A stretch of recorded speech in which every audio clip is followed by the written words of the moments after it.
भगत सिंह जी ने असेंबली में बम हत्या करने के लिए नहीं मारा था, उन्होंने गूंज सुनाई देने के लिए बम चलाया था। क्या झारखंड से बेरोजगारी दूर हो गई है? सरकार सिर्फ और सिर्फ चाहती है कि ऐसे मुद्दे छेड़े जाएं जिससे विधानसभा चले नहीं और हम जनता के सवालों के जवाब देने से बच जाएं। हमारे साथ बोकारो विधायक बिरंची नारायण जी हैं, इनसे बात करेंगे और जानने की कोशिश करेंगे कि बीजेपी का क्या रुख है। सर, महंगाई पर चर्चा क्यों नहीं, महंगाई पे चर्चा से हम भाग नहीं रहे हैं।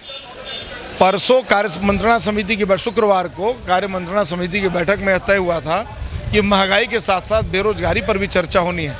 तो आखिर कौन से षड्यंत्र के तहत जब कार्यसूची आई तो उसमें से सिर्फ महंगाई रही और बेरोजगारी चली गई? क्या झारखंड से बेरोजगारी दूर हो गई है? ये झारखंड का नौजवान पूछता है, यहाँ का पारा शिक्षक पूछता है, एक एक नौजवान पूछता है जिसको उन्होंने कहा था कि जब तक नौकरी नहीं दूंगा 5,000 और 7,000 रुपये महीने दूंगा, वो पूछ रहा है।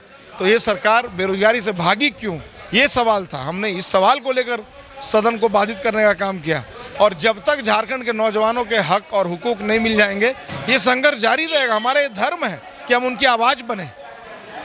जिस तरह से कीर्तन आप लोगों ने जमाया विधानसभा परिसर का ठीक सामने, कितना सही लगा? देखिए, ये जब सरकारें गूंगी बहरी हो जाए, जब विधानसभा भी गूंगा बहरा हो जाए, तो आखिर उनको सुनाने का कौन सा उपक्रम होना चाहिए? भगत सिंह जी ने असेंबली में बम हत्या करने के लिए नहीं मारा था, उन्होंने गूंज सुनाई देने के लिए बम चलाया था। हम लोग भी हम तो कहते हैं कि आप रद्द कर दीजिए। ये लोकतंत्र का मंदिर है, यहाँ पे ना अजान पढ़ा जाना चाहिए, ना यहाँ पर नमाज पढ़ा जाना चाहिए, ना हनुमान चालीसा और हरे रामा हरे कृष्णा होना चाहिए। ये तो विकास की बात होनी चाहिए। विकास कैसे झारखंड के कोने कोने में पहुंचे, कैसे गंगा बहे, उसकी चिंता होनी चाहिए। लेकिन उन्होंने विषय से भटकाने का काम करके एक ऐसे मुद्दे को छेड़ा जिससे मुस्लिम वोट बैंक मेरी तरफ खींच कर आएगा।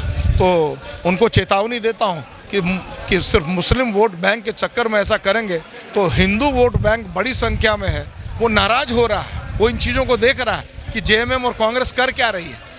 क्या लगता है सरकार जो है नियोजन नीति पर चर्चा नहीं करना चाहती? सरकार ना नियोजन नीति पर चर्चा करना चाहती है, ना बेरोजगारी पर चर्चा करना चाहती है।